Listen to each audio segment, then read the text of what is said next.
নমস্কার বন্ধুরা, আপনাদের সকলকে আরও একটি গুরুত্বপূর্ণ ভিডিওতে স্বাগত জানাই। আপনাদের স্বাস্থ্যসাথী কার্ড নিয়ে এই মুহূর্তে গুরুত্বপূর্ণ একটা আপডেট দিল রাজ্য সরকারের তরফ থেকে। আর আপনাদের কোনো হসপিটাল স্বাস্থ্যসাথী কার্ড নিয়ে দুর্নীতি আপনাদের কাছে করতে পারবেন না।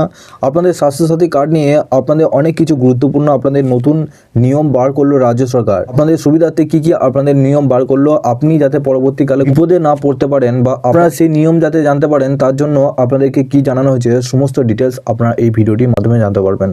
তার আগে আপনারা যদি আমাদের এই চ্যানেলে নতুন হয়ে থাকেন তো চ্যানেলটিকে অবশ্যই সাবস্ক্রাইব করে বেল নোটিফিকেশনটা অবশ্যই অল করে রাখবেন, যাতে আমাদের নতুন কিছু আপডেট এলে আপনারা ওই নোটিফিকেশন বেলের মাধ্যমে সমস্ত আপডেট পেয়ে যাবেন।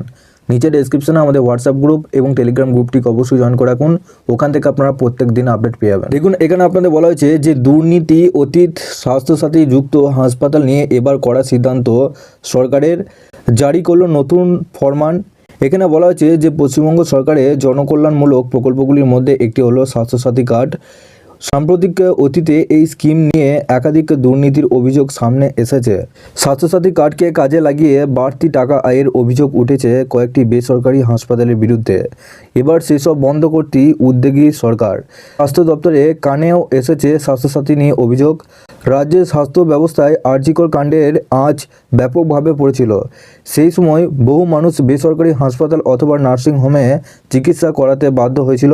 অনেকেই স্বাস্থ্যসাথী কার্ডের মাধ্যমে তখন চিকিৎসা করিয়েছিলেন। সেই সময় স্বাস্থ্য দপ্তরের সামনে নানা দুর্নীতির তথ্য উঠে আসে বলে খবর। স্বাস্থ্যসাথী কার্ড ব্যবহার করে লাখাধিক টাকার বিল বাড়ানোর কথা জানা যাচ্ছে। এইসব দিকে নজর রেখে এবার কড়া পদক্ষেপ নিল স্বাস্থ্য দপ্তর। স্বাস্থ্যসাথী প্রকল্পে যুক্ত পশ্চিমবঙ্গ সকল বেসরকারি হাসপাতাল, নার্সিংহোম এবার জিও ট্যাগিং চালু করার সিদ্ধান্ত নিয়েছে সরকার। দুর্নীতি আটকাতে এই নতুন ফরমান জারি করা হয়েছে বলে খবর। এখন প্রশ্ন উঠতে পারে যে এই জিও ট্যাগিংটা কি। রিপোর্টে বলছে যে এবার থেকে হাসপাতালে কোনো রোগী ভর্তি হলে অ্যাপের মাধ্যমে তার ছবি তুলে পাঠাতে হবে।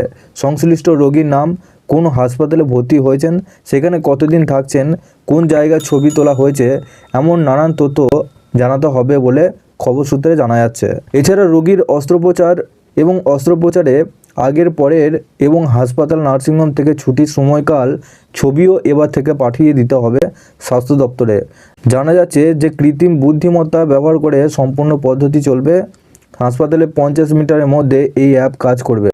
রোগীর ছবি সহ সকল তথ্য, হাসপাতালের লোকেশন ও চিকিৎসা সম্বন্ধিত যাবতীয় তথ্য কৃত্রিম বুদ্ধিমত্তার তথ্য এআই যাচাই করবে। অর্থাৎ আপনাদের এআই মাধ্যমে কিন্তু এই সমস্ত ছবি, আপনাদের সমস্ত কিছু ডিটেলস তারা চেক করবে, যে সেই ছবিগুলো তারা কোথা থেকে পাঠাচ্ছে, সেই হসপিটালটা কোথায়, সমস্ত লোকেশন তারা যাচাই করবে। একবার ওই অ্যাপের তথ্য আপলোড করে দেওয়ার পর সেটাই আর কোনো রকম পরিবর্তন করা যাবে না। তথ্য যদি ভুয়ো হয় তাহলে উক্ত প্রতিষ্ঠান পদাধিকারীর বিরুদ্ধে আইনি পদক্ষেপ গ্রহণ করা হবে। রিয়েল টাইম ছবি ও তথ্য মিলছে না কেন সেটা দেখার দায়িত্ব থাকবে টিপিএ কিংবা দায়িত্বপ্রাপ্ত এজেন্সির হাতে। যখন ক্লেম যাচাই করা হবে সেই সময় টিপিএরা অস্ত্রোপচার ও চিকিৎসা শুরু এবং শেষের সময় দেখে নেবেন। রিপোর্ট বলছে স্বাস্থ্যসাথী শাখা কৃত্রিম বুদ্ধিমত্তার মাধ্যমে অর্থাৎ এআই এর মাধ্যমে এই সকল তথ্য যাচাই করবে। সেই সঙ্গেই স্বাস্থ্যসাথী প্রকল্পে যুক্ত বেসরকারি হাসপাতাল ও নার্সিংহোমে চিকিৎসা ও অস্ত্রোপচারের সঙ্গে জড়িত চিকিৎসকদের সম্পর্কিত তথ্য হাসপাতাল এবং নার্সিংহোমগুলিকে জানাতে হবে। আপনারা বুঝতে পারছেন, আপনাদের যে স্বাস্থ্যসাথী কার্ডটাই আপনারা যে কোনো আপনারা হসপিটাল বা নার্সিংহোমে গিয়ে আপনারা চিকিৎসা করাতেন, সেই আপনাদের স্বাস্থ্যসাথী কার্ড থেকে বেশি আপনাদের টাকা ক্লেম করার জন্য অনেকে কিন্তু ভুগেছেন, যে তাদের স্বাস্থ্যসাথী কার্ড থেকে বেশি করে টাকা তারা চার্জ করছে। এই নিয়ে আপনাদের মধ্যে অনেকে অভিযোগ করেছিলেন বা অনেকে অভিযোগ জানিয়েছিলেন। এই নিয়ে আপনাদের সরকার থেকে আপনাদের জিও ট্যাগিং আপনাদের ব্যবস্থা শুরু করলো। এই ট্যাগিংয়ের মাধ্যমে যে হসপিটালে আপনারা চিকিৎসা করাবেন তারা ক্লেম করার সময় সেই রোগীর সমস্ত তথ্য এবং ছবি তুলে তাদেরকে পাঠাতে হবে, তবেই কিন্তু তারা স্বাস্থ্যসাথী কার্ড থেকে সমস্ত ক্লেমের টাকা পাবেন। তা নাহলে কিন্তু কোনো টাকা পাবেন না। আর যে হসপিটালে আপনারা চিকিৎসা করাবেন অবশ্যই ভালোভাবে দেখে নেবেন, যাচাই করে নেবেন যে আপনার কত টাকা লাগছে, তার কোনো স্লিপ আছে কি না, স্লিপ দেখে নেবেন এবং আপনার স্বাস্থ্যসাথী কার্ডে কত টাকা ব্যালেন্স আছে। বন্ধুরা, স্বাস্থ্যসাথী কার্ড নিয়ে আরও যদি আপনারা আপডেট পেতে চান বা বিভিন্ন প্রকল্প সম্বন্ধে আরও যদি আপনারা আপডেট পেতে চান, আপনারা অবশ্যই এই চ্যানেলটিকে সাবস্ক্রাইব করে বেল নোটিফিকেশনটা অবশ্যই অল করে দিবেন। আমরা যখনই নতুন কিছু আপডেট দেবো আপনারা ওই নোটিফিকেশন বেলের মাধ্যমে সমস্ত আপডেট পেয়ে যাবেন।